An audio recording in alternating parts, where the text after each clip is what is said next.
Good morning. Happy Monday. How are you today, Heather? I'm good. I'm good. I had a good weekend. It was a nice Father's Day weekend and got to spend some time with my dad. So it was great. How was yours? It was awesome. And I'm so happy. Let's give a shout out to all the amazing dads out there, those with children here, children in heaven, fur baby dads, just any man who shows up with that wisdom, that passion, that love to help humanity. Shout out to you. Thank you for being here. And a special shout out to my dad, who I got to see this weekend, who, I'm a little biased, but I kind of think I have the best dad. And I know you feel the same way about your dad. So, what a blessing these amazing men are in our life. They really are. And I can vouch your dad is amazing. And I can say that your dad's amazing too. And he's probably only about 1.5 feet taller than me. So, it's always fun to stand next to him. Yeah, what you guys can't see on the screen is I'm the little picture and Michelle's the big picture, but in real life, I am really tall, like super tall. So we make quite the pair. And I identify as tall, so it's perfect. Absolutely.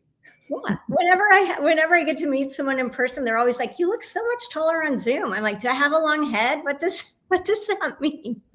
Because you can do that much, right? So on to something else. I had a very exciting weekend. My book came out. Yay! So it is now available on Amazon, 101 Ways to Set Your Soul on Fire.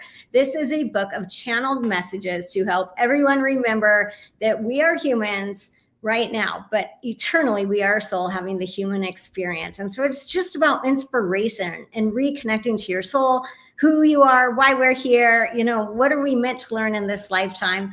So I would love to share that with everyone. That's amazing, Michelle. I need to order my copy today. I told you I'm sending you one, so we're good on that. Okay. Will you sign it, please? Yes, just for you. All right, Heather, do we have questions waiting today? Oh, actually, there's one more thing I wanted to do before we get to questions.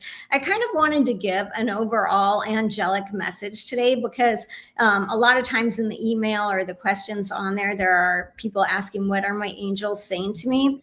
And very often our angels are speaking with one large, loud voice, and a message that resonates with one person resonates with many. So one of the things that I'm being guided to tell you right now is that, yes, people are in a place of panic and fear and things like that going on in the world. There's instability and there's a lot of challenges around us right now. But what your angels are asking you and reminding you of today is that idea of peace, happiness, wholeness, prosperity, it literally starts within. So it is more important than for you to feed into the energy of fear and panic that you actually go inside. You give yourself 10 minutes to do a meditation. You go to the gym and work out. You go for the walk. Whatever it is that you need to do to start cultivating the peace within, think of it as that ripple effect. I can't create peace in a world if I'm not peaceful inside. There's an energetic and a vibrational match. So the overall angel message today is, yes, challenging things are happening around the world right now, but what we're really being asked to do is cultivate peace within. Thanks, Michelle. Just a little personal question. What do you like to do when you need to find peace for yourself? So I love to be in nature. So very often I'll go in my backyard or I will give myself outside time. I feel like that's really where I ground and I can release. And I think that's a safe space for a lot of people because when you're out there, the flowers, the trees, they're not judging you. They are actually harmonious in doing what they need to do in this world, right? They're providing grounding for us so we can be here now. So that's kind of my thing. What's yours? Oh, a big thing for me is I have to exercise every day. That just kind of keeps me grounded, centered, gets my body moving. And then I'll go sit with my dogs. Yeah. I'm extra stressed or feeling okay, and I need to regulate myself. If I just sit there and pet my dogs for a minute, that always helps. I have so many different things, but those are the first two things that come to mind that really help just kind of keep me feeling peaceful inside. Yeah, I love that for you. Let's talk about our pets and our animals for a minute. I mean, because they are souls choosing to have an earthly experience too. And our dogs, our cats, our horses, whatever your beloved animals are, your snakes, your rabbits, or whatever they are are not accidentally with you. They are here to help us be present, to help us channel energy that might be hard, grief, fear, anxiety, all of those things. And so, I mean, how many people have a therapy dog now? Literally, there's a knowing that these animals have come into the world to help us channel energy that doesn't help us and really bring us back into that present moment. And there's such a great visual of unconditional love. Yes, they really are. It's so interesting because I have two dogs, and my daughter, when she comes home, the first thing she gravitates towards is the dogs, whether she's had a, just coming home from school or like a game or whatever. And, she'll even stop by just to see the dog sometimes when she's staying at her dad's house, but to see how much they calm and regulate her, it really is amazing.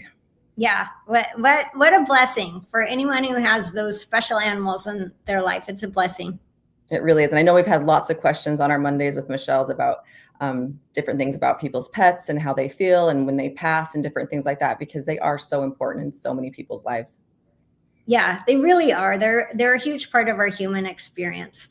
And I'm just going to reiterate this, and then we'll get into the questions.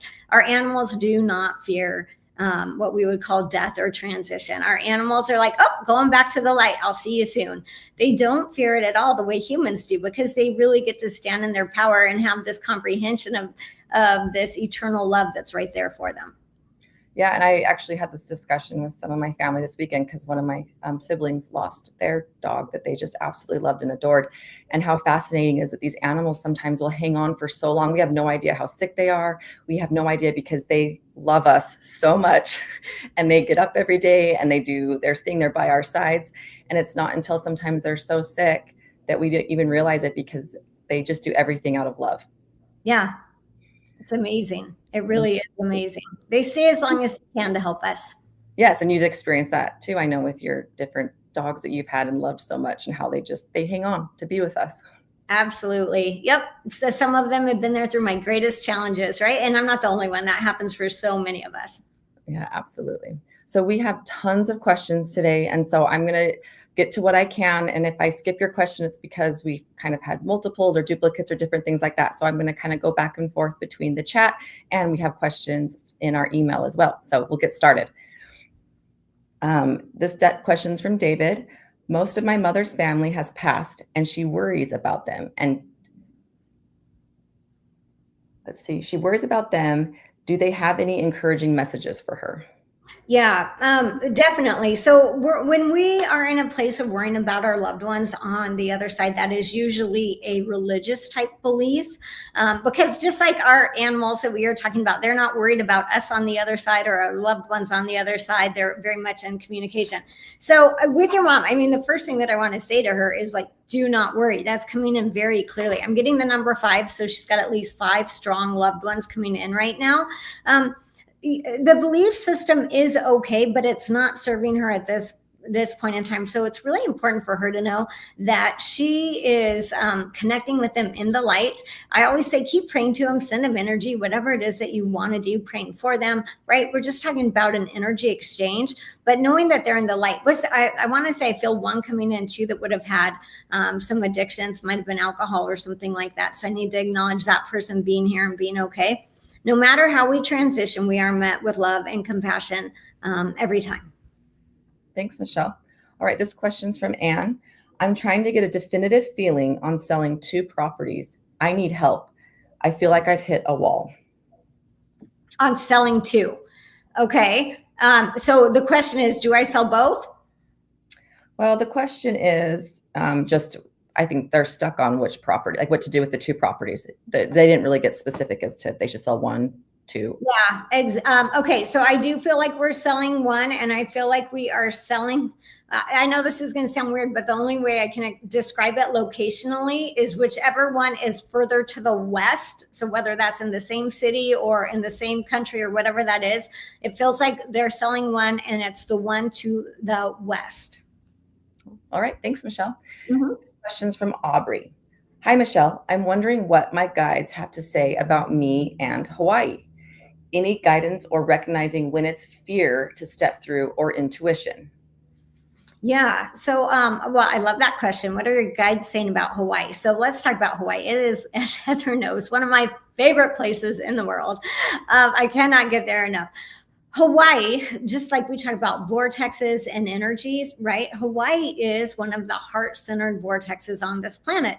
So very often when someone is feeling called to that region, it's really about an expansion of the heart energy, an expansion of love, whether that's love for yourself, love for someone else. This is why everyone goes on their honeymoon to Maui, right? Because it's literally this love expansion or expression vortex. So if you are feeling called there, I'm going to tell you, you need to go. There's a reason why, and it's probably an expansion of your heart energy. So that feels really important to me for you. What was the second part of that question? Sorry. Any guidance on recognizing when it's fear to step through or intuition? That's a big one. Yeah. So let's just talk about fear. When we are in a place of fear, it actually has a reaction in our physical, mental, and emotional body, right? We need to start noticing our own patterns. When I am scared, my mind is racing. I start to feel anxiety in my body. Maybe I feel nauseous, right? Whatever this is. So number one, start to notice, how are you feeling? And one of the things that I would say about fear is it usually is a false story talking to us. It's very not common right now for our life to literally be in danger that minute we're about to get attacked from a tiger. We're sharing a story of fear that's probably not accurate.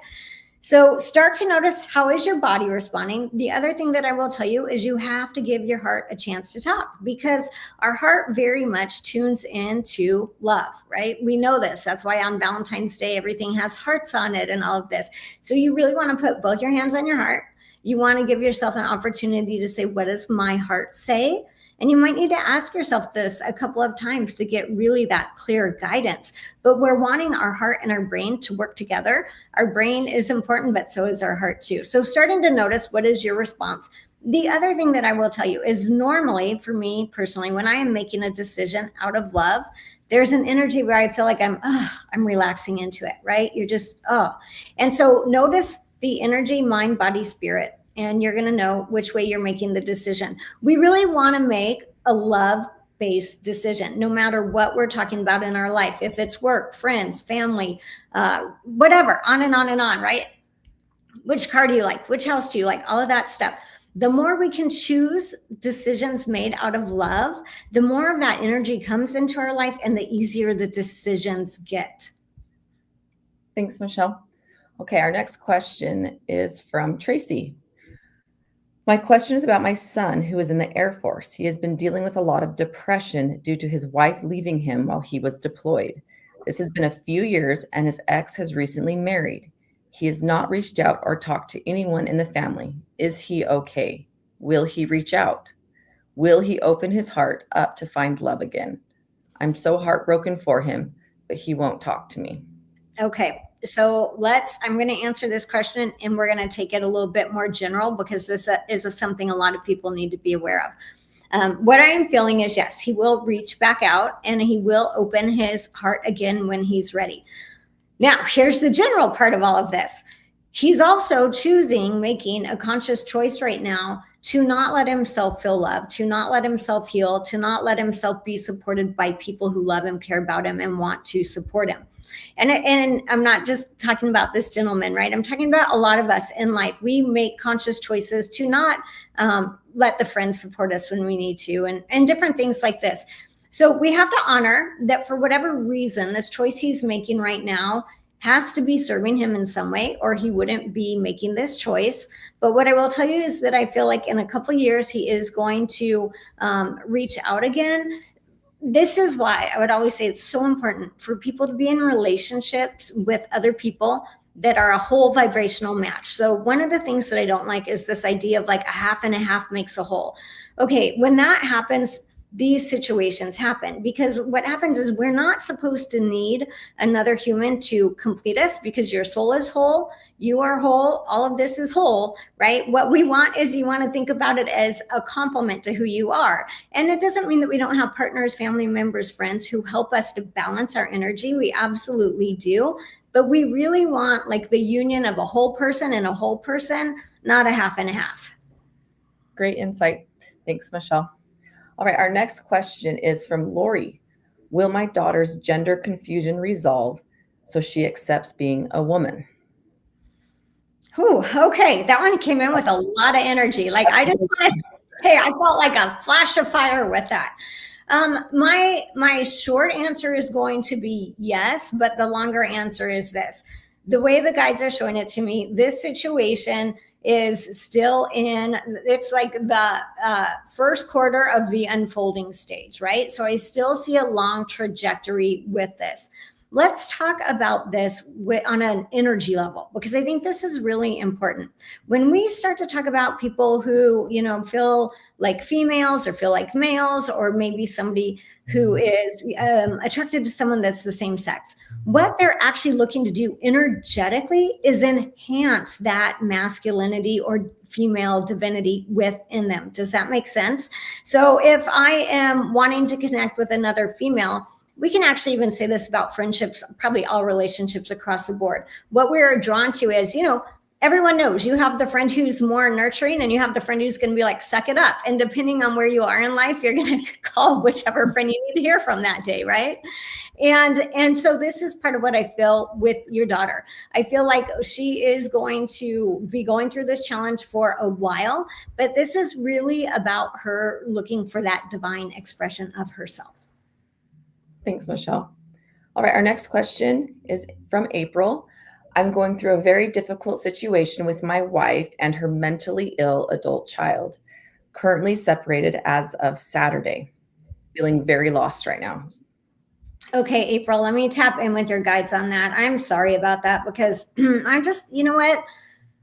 Everybody has challenges, and I'm sorry you're going through that right now. So here's what I'm feeling. The way that the guides are showing this to me, it's like, when we are in emotional situations, we zoom in. We are like right here. It's in our face, right? No matter what it is, it's someone we love, it's whatever, a trauma, a tragedy, on and on and on. But what your guides are saying to you right now is literally this: zoom out of the situation. Because when we zoom out, we actually get more clarity about what's going on. So there are a couple of things going on with your wife and her child. A little bit of it is, well, I'm just going to say this first off, it's all fear-based. So the idea of this child has to have me 24 hours a day. There's some conditioning that is happening there. There's obviously some codependence that's going on, because I can feel that too. So I get it. I have kids, and anyone who has kids or fur babies or whatever, you want to be there to help them. But there's something that is working for them with this relationship right now. This could go on for a long time. I'm not going to stay on this forever, but here's what I'm going to tell you. Try to zoom your energy out and ask yourself, how is this relationship working for them? Because there is something that's beneficial about it, or they wouldn't be in it. And when you start to get that clarity, what I just heard your guide say is you're going to see where your piece fits in the puzzle. Thanks, Michelle. All right, our next question is from Kelly. I have had a series of health challenges the past year and a half. Am I missing something that I should be doing to improve my health? So as soon as I felt into that, there were a couple of things. I was just feeling a lot of inflammation. So I want to say, to me, I feel like that your body is inflamed on a cellular level, right? That feels important. The other thing that I'm feeling, there's something overall that is being missed here, and it doesn't feel super complicated to me. It feels like we need more vitamin D, or the thyroid's off, or something like that. But the way that Spirit is showing it is there is something that would be an easy fix, but it's also it's putting gasoline on all these little fires. So I think you just need to, the other thing that I'm hearing too, sunshine. So I want, look into your vitamin D, but there is an easy fix for the overall issues that are popping up. And they're giving me the number 3. So you might be having 3 different issues right now. Thanks, Michelle. Our next question is from Kara. Hi, Michelle. My question is how you know the difference between ego mind and if it's your institution mind. Oh, okay. Well, that's a good question. Let's talk about ego for a minute, because we have ego. And a lot of times spiritual people act like an ego is evil, it's horrible, kill the ego, just be spiritual, all of these things, right? Here's what I'm going to tell you about the ego for every one of you, because you all have one and you also have a soul. Your soul chose your ego. to come into this life with. We chose that. Your soul chose that, right? So an ego, actually, there are a couple of different ways to see this. When it's not in alignment, it makes us weak and small. Oh, not me. I'm not worthy. You deserve it. I don't, right? That's one side of the ego. The other side of the ego would be somebody who's very cocky and just obnoxious, right? So there are two visions on the unhealthy ego. The healthy ego works in alignment with who you are. So if we are going in for brain surgery, we want our doctor to walk in confident and be like, I've got this, you're going to be okay. Here's what we're going to do, right? That is a healthy ego in action. And we see that across the board with counselors, people who show up and they're like, no, I can help you understand this. I can help you get to where you want to go. So we need to actually work in unison with our ego, because I don't think it's actually a bad thing. Your soul chose it for a reason, but we're always looking for the balance within it. All right. Thanks, Michelle. And I have a question. A lot of times, in the spiritual world, they'll talk about an ego death. Yeah. And there's talks of that. But if we need, do we want our ego to go away? Like, what would you talk to about that ego death? Yeah, that's a great question. So when I hear people say ego death, I always find that really interesting, because I kind of don't think it dies until you leave your body and go back to heavenly realm, because it's part of who we are, right? I would actually think of it as more of a transmutation. So when we get to the point that we have an ego death, what I would say is there is part of ourselves that we had been identifying with that no longer serves where we're going in the future. Right. And so an ego death is really being like, oh, I realized that I always played the victim. And all of a sudden I realize I'm a strong, powerful soul and I can co-create the life that I want. That is a version of ego death. Not that the ego actually died, but we're learning to work in unison with it. And we're letting go of kind of one of those negative habits that it would have brought into our life. Thank you. I love that. All right. Our next question is from Devlin. I had a trip planned in October, but I'm worried it won't happen. Can you provide some insight? So here's what I feel like. I feel like you're going on that trip. It feels, I just heard the guide say the universe is working with you on this. So that's the short answer. But you're going to be going. Quit sending the situation worry. Send it love, because it does feel like it's a big deal as to what you're thinking about. But I also see you going. And think about this again, right? The worry comes out of a place of fear. So instead, you want to send this trip the idea of love. My soul feels called here. I need to go. And in that way, I think you're going to get there and everything's going to work out great. Great. All right. Our next question is from Matthew. After several concussions and possible mold exposure and trying many things, would methylene blue and gotu kola, that's GOTU KOLA, I haven't heard of that one, possibly help? Also, is my guardian angel's name Malcolm? Okay, so I would say yes on the angel. I definitely got a thumbs up on that. I'm not feeling like this, because what I'm seeing from your angel and guides, I don't feel like this is the right option for you to try for what you're working through right now. But they are telling me to tell you, like, hang in there. You're going to have a better option that you either become aware of or someone mentions to you within the next 3 months. So around September. All right. Thanks, Michelle. Mm-hmm. This next question is from Maya. What's your best way to heal betrayal and grief? Those are two really heavy emotions and feelings. Yes, exactly. So I am sorry that you are going through that. And this is something that every human goes through, whether it's with a partner, a friend, a job, on and on. So I love that this is a big question that everyone can take something from.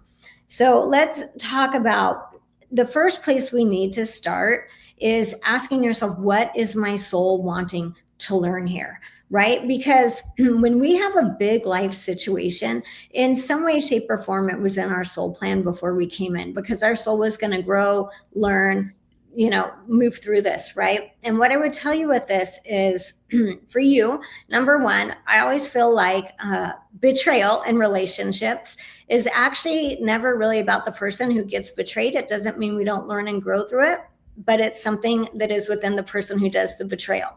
So Quit owning that is what your guides just told me to tell you. This is not about there was something wrong with you. You weren't good enough. You weren't pretty enough. You weren't smart enough. Whatever that story is, that's absolutely false because you're owning something that's not yours. Okay, so I want to put that when we're looking at betrayals, we need to realize the person who betrayed us is the one carrying the issue. However, our soul can grow from this. So really start to focus on what is the soul lesson here.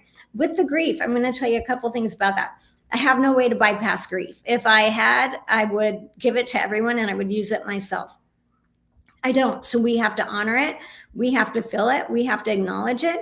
But as we're moving through it, we also have to realize that our soul is whole, that we are strong, that we are powerful, and there is still so much life waiting for us to have here. So at some point in grief, we do get to a conscious choice where we can say, okay, I can choose to walk around every day feeling sad. Part of it we can't bypass, right? You're going to feel it. But then there comes a day where you're like, okay, I could go to lunch with my friend and feel better and not talk about that situation today, right? So when you get the opportunity to start moving through it, allow yourself to move through it. Hanging on there is going to keep you stuck. And what I foresee for you is, I love your guides, by the way. Your guides have a great sense of humor. They're like, you're going to thank us in a year. So what I'm going to tell you is this person is not your soulmate. It was not this person or no one. And in a year, you're going to look back and you're going to be very grateful that this situation ended because the right person, the right partner is coming into your life. Thanks, Michelle. All right, our next question. If aliens were so present in ancient times, why did they stop appearing openly throughout history instead of continuing to show themselves and becoming a normal part of our world? I love that. That's a great question. Okay, let me just kind of tap into that because I think, I'm not going to get all the answers on that, but what I'm hearing was that it was more of a man-made decision. And so even right now, we have a lot of like UFO sightings and things like that. There's a lot that is known in higher levels of government that is not being shared. And it's a fear-based decision because I do believe that in a lot of ways, humanity is kind of dividing, and we can see that on the news. We can see that in family, friend groups, on and on and on. And so it was a fear-based decision, always based on control, power, money, right? Ego, fear, all of those things. But they are here. They've been here. And I do believe we will become aware of them in the not too distant future. Thanks, Michelle. It's a great question. All right. This question is from Leah. Recently connected with a man on a dating app, and we are still getting to know each other, but I like him. Just found out that he is going away on a business trip for 2 months with limited access to communication. Is he worth the wait, or do I move on? Okay, so I'm just going to be really honest here for this question. I have suspicion about that in the world that we live in, that there's limited communication. I'm just, I'm going to throw that out there because the guides are showing me question marks. So I want you to kind of think about that. I feel like what you're feeling is accurate on your side. But I would tell you this, keep your options open because there's something that is off about the limited communication. Thanks, Michelle. All right, this question's from Melissa. I would love some guidance with what to do with a very painful and stressful situation with my mother. I have tried everything and now I have had to step away. Any insight would be amazing, and to know if my gut instinct is right. Yeah, so I'm going to say yes on the gut instinct. That came in really strong from the guides on that. So yes, the gut instinct is right. And the other thing that I want to add into this, your mom's not going to change. I can feel that. I mean, not that it's impossible, but it's very, very, very unlikely at this point in time. So you have a couple options here. You can take yourself out of the equation. You can show up as who you are, and you can also see this is mom. This is how she's going to be, and I'm going to take it with a grain of salt. So you have options in how you want to, approach this situation. But really, the guides are very clear. Your mom is who she is. Trust your instinct, and then take the rest with a grain of salt. So if you're going to go see mom, we know who she is. We expect how she's going to respond when you're there. Great. Thanks, Michelle. All right. And our next question is from Marlene. Hello, is the spirit of my sister who passed away when we were toddlers still with me? Does she have any guidance for me? Yeah, and the answer is yes on that, right? Because our loved ones, no matter who they are, even our ancestors, are here helping us along this way. So that's a blanket yes for everyone. And with your sister, let me just see. Okay, so what I'm seeing is that really with the two of you, there are a lot of dream connections. So you may know her and you may not in your dreams, but she's showing me a version of her that has continued to grow. And I like to say this to people, like we continue to grow and evolve in spirit world. So if somebody transitions at the age of 9, they actually still get to continue to grow and evolve, right? So she's walking with you through this. She's telling me right now that there's a lot of weight you're carrying on your shoulders, and it's time for you to make some choices about what serves you best in the future. All right, thanks, Michelle. And this will be our last question for today from our emails. What is your best advice on developing one's intuition and trusting what is presented? Yeah, I love that. Great question. Thank you for that. So I will often tell my clients and people, we've got to start playing with it, right? And I mean this in a million ways. When you're getting ready to go to the grocery store, you start saying, okay, I think I'm going to see a woman in a yellow dress in the produce section or whatever it is. And then watch as these things start to unfold. Okay, I'm going to work out. I think at the gym, someone's going to come up next to me in a red t-shirt, whatever it is, right? Start playing with your intuition. And we want to start doing it on things that don't matter, because then we're starting to build our trust with it. And then when we get to situations that are heavier, have more weight, and they actually literally matter in our life, we can trust it because we've already built a solid foundation. So when we're wanting to grow mediumship, intuition, psychic abilities, whatever it is, Spirit is always saying, play, play, play, play, do it in fun so that you can learn to trust it, because then when it's a heavy decision, you know you can trust it. Thanks, Michelle. And surprise, I have one more question because it popped up on the email and I was like, I feel like we need to read this one today and I can't wait till next week. So here it is. There's a major financial decision hanging in the balance for me this week involving a potential agreement. Will the person I am negotiating with meet the number I'm hoping for likely? Is the current opportunity in front of me aligned to come through now at the value I believe it holds? Okay. What I felt really clearly is they're not going to come in with the exact number that you're wanting, but they will be close enough that that it feels productive. All right. Thanks, Michelle. Yeah. We got to as many questions as we could today, and there's a lot of them, and keep sending them in. We love all the questions. We do. Thank you so much, everyone, for joining us. This is always one of my favorite half hours of the week, getting to connect with everyone. I hope you have a beautiful week ahead, and it's so great to have you here joining us. Take care. Bye.